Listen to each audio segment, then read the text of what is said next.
Hello everyone, welcome back to my YouTube channel. ನಾನು ನಿಮ್ಮ ಸ್ವಾತಿ. ಹೇಗಿದ್ದೀರಾ? ನಾನಂತೂ ತುಂಬ ಚೆನ್ನಾಗಿದ್ದೀನಿ. ನೀವು ಹೇಗಿದ್ದೀರಾ ಅಂತ ನನಗೆ ಕಾಮೆಂಟ್ ಮಾಡಿ. ಇವತ್ತು ನಿಮಗೋಸ್ಕರ ಕೆಲವೊಂದು ಕಿಚನ್ ಟಿಪ್ಸ್, ಯೂಸ್ಫುಲ್ ಆಗಿರುವಂಥ ಕಿಚನ್ ಟಿಪ್ಸನ್ನು ಶೇರ್ ಮಾಡ್ತಿದ್ದೀನಿ.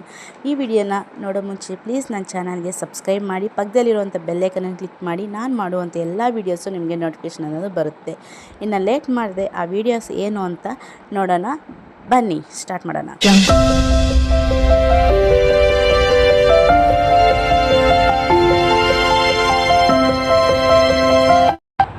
ಟಿಪ್ ನಂಬರ್ 1,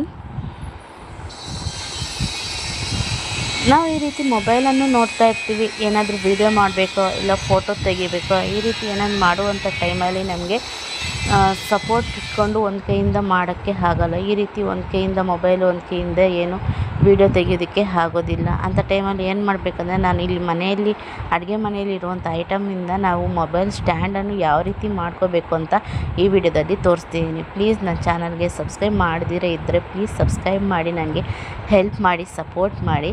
ಈ ರೀತಿ ಮನೆಯಲ್ಲಿ ಕಿಚನಲ್ಲಿ ಈ ರೀತಿ ಸ್ಪೂನ್ ಇರುತ್ತಲ್ಲ, ಆ ಸ್ಪೂನ್ಗೆ ನಾವು ಯೂಸ್ ಮಾಡುವಂಥ ರಬ್ಬರ್ ಬ್ಯಾಂಡನ್ನು ಈ ರೀತಿ ಹಾಕಬೇಕು. ನಾನು ಈ ವಿಡಿಯೋದಲ್ಲಿ ತೋರಿಸುವಂಥ ರೀತಿ ನೀವು ಆ ಸ್ಪೂನ್ಗೆ ಈ ರೀತಿ ರಬ್ಬರ್ ಬ್ಯಾಂಡನ್ನು ಹಾಕಿ ಈ ರೀತಿ ಫೋನ್ಗೆ ಅಟ್ಯಾಚ್ ಮಾಡಿ.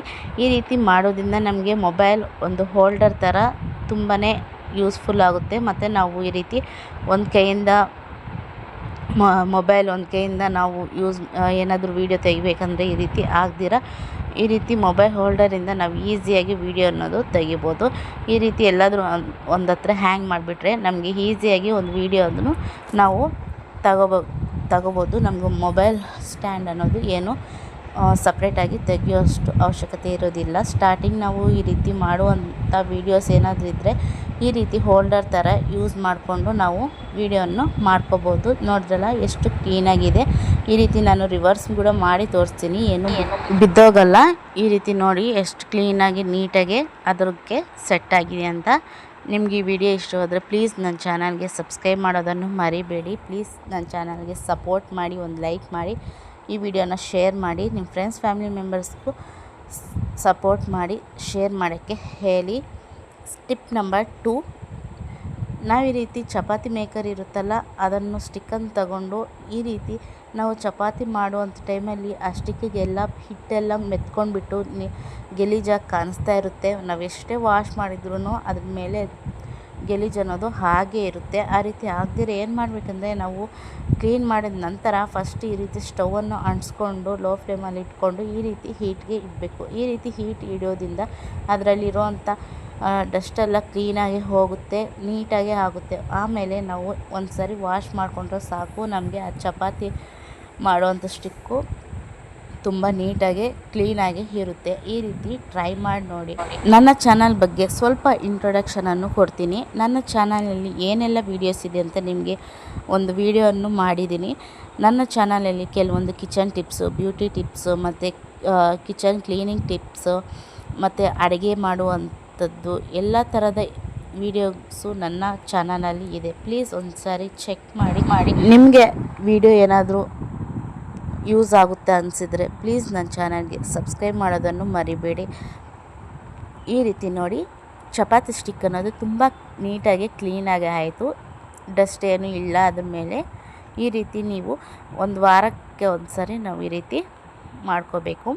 ಟಿಪ್ ನಂಬರ್ 3, ನಾವು ಹಾಟ್ ಬಾಕ್ಸಲ್ಲಿ ಚಪಾತಿ, ಮುದ್ದೆ, ದೋಸೆ ಈ ರೀತಿ ಎಲ್ಲ ಥರದ ಐಟಮ್ಸನ್ನು ನಾವು ಹಾಕ್ತಾಯಿರ್ತೀವಿ. ಎಷ್ಟೇ ಕ್ಲೀನ್ ಮಾಡಿ ವಾಶ್ ಮಾಡಿದ್ರೂ ನಮ್ಮ ಹಾಟ್ ಬಾಕ್ಸ್ ಅನ್ನೋದು ತುಂಬಾ ಸ್ಮೆಲ್ ಅನ್ನೋದು ಬರ್ತಾಯಿರುತ್ತೆ. ಅದೇ ರೀತಿ ಹೀಟ್ ಆಗುವಂಥ ಅದು ಕೂಡ ಕಡಿಮೆ ಆಗುತ್ತೆ. ಫುಡ್ ಏನಾದರೂ ನಾವು ಬಿಸಿಯಾದ ಊಟ ಏನಾದರೂ ಹಾಕೊಂಡಾಗ ಬೇಗ ನಮಗೆ ತಣ್ಣಗಾಗೋಗುತ್ತೆ. ಆ ರೀತಿ ಆಗದಿರ ನಮಗೆ ಸ್ಮೆಲ್ ಅನ್ನೋದು ಹೋಗಬೇಕಂದ್ರೆ ಈ ಚಿಕ್ಕ ಟಿಪ್ಪನ್ನು ಫಾಲೋ ಮಾಡಿ. ವೇಸ್ಟ್ ಆಗಿರುವಂಥ ನ್ಯೂಸ್ ಪೇಪರ್ ಆಗಿರ್ಬೋದು, ಪೇಪರ್ಸ್ ಆಗಿರ್ಬೋದು, ಈ ರೀತಿ ಕಟ್ ಮಾಡಿಬಿಟ್ಟು ಫೋಲ್ಡ್ ಮಾಡಿ ಬಿಸಿ ನೀರನ್ನು ಹಾಕಿ ಒಂದು ಅರ್ಧ ಗಂಟೆ ನಾವು ಈ ರೀತಿ ಇಡೋದ್ರಿಂದ ನಮಗೆ ಬ್ಯಾಡ್ ಸ್ಮೆಲ್ ಅನ್ನೋದು ಹೋಗುತ್ತೆ. ಈ ರೀತಿ ಟ್ರೈ ಮಾಡಿ. ಅದೇ ರೀತಿ ನಮಗೆ ಹೀಟ್ ಅನ್ನೋದು ಕೂಡ ತುಂಬ ಹೊತ್ತು ಇರುತ್ತೆ. ಟಿಪ್ ನಂಬರ್ 4, ನಾವು ಮನೆಯಲ್ಲಿ ನೈಲ್ ಪಾಲಿಶ್ ಈ ರೀತಿ ಫಂಕ್ಷನ್ಸ್ ಏನಾದರೂ ಇದ್ದಾಗ, ಏನಾದರೂ ಅರ್ಜೆಂಟ್ ಎಲ್ಲಾದರೂ ಹೋದಾಗ ಈ ರೀತಿ ನೈಲ್ ಪಾಲಿಶನ್ನು ಹಾಕ್ಕೊತಾ ಇರ್ತೀವಿ. ಬೈ ಮಿಸ್ಸಾಗಿ ನೆಲದ ಮೇಲೆ ಈ ರೀತಿ ನೈಲ್ ಪಾಲಿಶ್ ಅನ್ನೋದು ಬಿದ್ದೋದ್ರೆ ಮತ್ತು ನಮಗೆ ಬೇಗ ಒರೆಸೋದಕ್ಕೆ ಆಗೋದಿಲ್ಲ. ಮತ್ತು ಅದೇ ರೀತಿ ಅದು ಮಾರ್ಕ್ ಅನ್ನೋದು ಕೂಡ ಹಾಗೆ ಇದ್ಬಿಡುತ್ತೆ. ಆ ರೀತಿ ಆಗದಿರ ನಾನು ಇಲ್ಲೊಂದು ಚಿಕ್ಕ ಟಿಪ್ಪನ್ನು ನಾನು ಫಾಲೋ ಮಾಡಿದ್ದೀನಿ. ನಿಮ್ಗೆ ಇಷ್ಟ ಆದರೆ ನೀವು ಒಂದು ಸರಿ ಟ್ರೈ ಮಾಡಿ ನೋಡಿ. ಈ ರೀತಿ ನಾನು ಕೌಂಟರ್ ಟಾಪ್ ಮೇಲೆ ಈ ರೀತಿ ಸ್ವಲ್ಪ ನೈಲ್ ಪಾಲಿಶನ್ನು ಹಾಕ್ತಾಯಿದ್ದೀನಿ. ಹಾಕಿದ ತಕ್ಷಣವೇ ನಾವು ಯೂಸ್ ಮಾಡುವಂಥ ಸಾಲ್ಟನ್ನು ಹಾಕಿ ಮತ್ತು ಬೇಗ ಒಂದು ಟಿಶ್ಯೂ ಪೇಪರ್ ಇಲ್ಲಾಂದರೆ ಒಂದು ಕ್ಲಾತ್ ತಗೊಂಡು ಈ ರೀತಿ ಒರೆಸ್ಬಿಡ್ಬೇಕು. ಈ ನೋಡಿ ಎಷ್ಟು ನೀಟಾಗಿ ಕ್ಲೀನಾಗಿ ಮಾರ್ಕ್ ಕೂಡ ಇಲ್ಲ, ಎಷ್ಟು ನೀಟಾಗಿ ಆ ನೈಲ್ ಪಾಲಿಶ್ ಅನ್ನೋದು ಕ್ಲೀನ್ ಆಯಿತು ಅಂತ ನೀವೇ ನೋಡ್ಬೋದಲ್ಲ. ಈ ರೀತಿ ಯಾವತ್ತಾದರೂ ನೈಲ್ ಪಾಲಿಶ್ ಅನ್ನೋದು ಬಿದ್ದೋಗಿ ನಾವು ಬೇಗ ಈ ರೀತಿ ಒರೆಸೋದ್ರಿಂದ ನೀಟಾಗಿ ಅದು ಮಾರ್ಕ್ ಕೂಡ ಇರೋದಿಲ್ಲ, ತುಂಬ ನೀಟಾಗಿ ಹೋಗಿಬಿಡುತ್ತೆ. ನಿಮಗೆ ಟಿಪ್ ಇಷ್ಟ ಆಯಿತು ಅಂದ್ಕೊಂಡಿದ್ದೀನಿ. ಇಷ್ಟ ಆದರೆ ಒಂದು ಲೈಕ್ ಆ್ಯಂಡ್ ಸಬ್ಸ್ಕ್ರೈಬ್ ಮಾಡಿ. ಟಿಪ್ ನಂಬರ್ 5, ನಾವು ಈ ರೀತಿ ರೈಸ್ ವಾಟರನ್ನು ಇಟ್ಕೊಂಡಿರ್ತೀವಲ್ಲ, ಅಕ್ಕಿಯನ್ನು ತೊಳೆದಾದ್ಮೇಲೆ ಆ ನೀರನ್ನು ಬಿಸಾಕ್ತಾ ಇರ್ತೀವಿ. ಆ ರೀತಿ ಬಿಸಾಕ್ದಿರ ಈ ನೀರಿನಲ್ಲಿ ಒಂದು ಶಾಂಪು, ನಾವು ಯೂಸ್ ಮಾಡುವಂಥ ಯಾವುದೋ ಒಂದು ಶಾಂಪುವನ್ನು ಹಾಕಿಬಿಟ್ಟು ನಾವು ತಲೆಗೆ ಅಪ್ಲೈ ಮಾಡಿಕೊಂಡು ನಾವು ಸ್ನಾನ ಮಾಡೋದ್ರಿಂದ ನಮ್ಮ ತಲೆಯಲ್ಲಿರುವಂಥ ಡ್ಯಾಂಡ್ರಫ್ ಎಲ್ಲ ಕ್ಲೀನಾಗಿ ಹೋಗಿಬಿಟ್ಟು ಕೂದಲು ಚೆನ್ನಾಗೇ ಬೆಳೆಯುತ್ತೆ.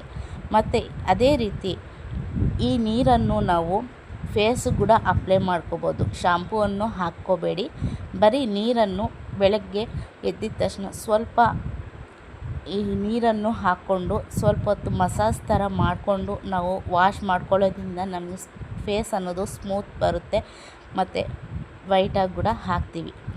ಟಿಪ್ ನಂಬರ್ 6, ನಾವು ಮಿಕ್ಸಿ ಜಾರನ್ನು ಎಷ್ಟೇ ಕ್ಲೀನಾಗಿ ಮಾಡ್ಕೊಂಡಿದ್ರೂ ಅದರ ಒಳಗಡೆ ಬ್ಯಾಡ್ ಸ್ಮೆಲ್ ಅನ್ನೋದು ಬರ್ತಾ ಇರುತ್ತೆ.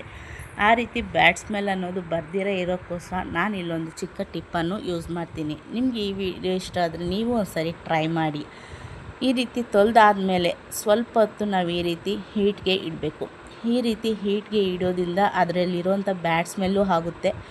ಮತ್ತು ನಾವೇನಾದರೂ ಅರ್ಜೆಂಟಾಗಿ ಏನಾದರೂ ಕೊಬ್ಬರಿನ ಏನಾದರೂ ಹಾಕ್ಕೊಳ್ಳುವಾಗ ಒದ್ದೆ ಇದ್ದರೆ ಬೇಗ ಹಾಕ್ಕೊಳ್ಳೋಕ್ಕೆ ಆಗೋದಿಲ್ಲ, ಅದಕ್ಕೆ ಅಂಟ್ಕೊಳ್ಳೋದು ಈ ರೀತಿ ಆಗ್ತಾ ಇರುತ್ತೆ. ಅಂಥ ಟೈಮಲ್ಲಿ ಸ್ವಲ್ಪ ಹೀಟ್ಗೆ ಇಟ್ಕೊಂಡು ನಾವು ಏನಾದರೂ ಮಿಕ್ಸಿಗೆ ಹಾಕ್ಕೊಳ್ಳೋದ್ರಿಂದ ಈಸಿಯಾಗಿ ಇರುತ್ತೆ, ಕ್ಲೀನಾಗಿರುತ್ತೆ. ನಿಮ್ಗೆ ಈ ಟಿಪ್ ಇಷ್ಟ ಆಗಿದೆ ಅಂದ್ಕೊಂಡಿದ್ದೀನಿ. ಇಷ್ಟ ಆದರೆ ಲೈಕ್ ಆ್ಯಂಡ್ ಸಬ್ಸ್ಕ್ರೈಬ್ ಮಾಡಿ.